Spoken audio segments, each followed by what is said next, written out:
ఆ మహాశివుడు శ్మశానంలో ఎందుకు ఉంటాడు? ఒళ్ళంతా బూడిద రాసుకొని మెడలో కపాలమాల వేసుకొని శ్మశానమంతా ఎందుకు తిరుగుతాడు? ఇంకా శ్మశానంలో తాండవం ఎందుకు చేస్తాడు?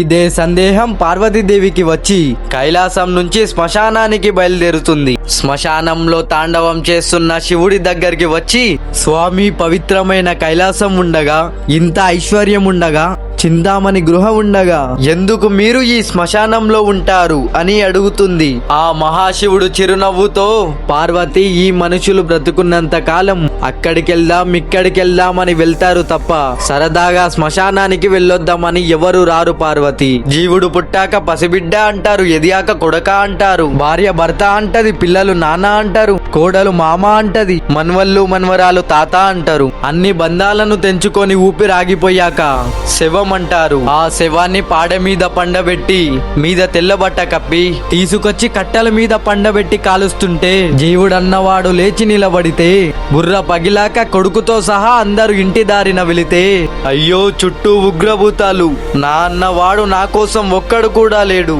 నా కన్న కొడుకుతో సహా నన్ను అందరూ వదిలేసి వెళ్తున్నారు, వీళ్ళనా నేను ఇన్నాళ్ళు నమ్ముకుంది అని ఏడుస్తుంటే, బాధపడకురా, నేను ఉన్నానని చెప్పడానికి నేను కూడా లేకుంటే చచ్చిన వాడు మళ్ళీ 1000 మాటలు చచ్చిపోతాడని ఇక్కడ ఉన్నాను పార్వతి అని మహాశివుడు పార్వతీదేవితో చెప్తాడు.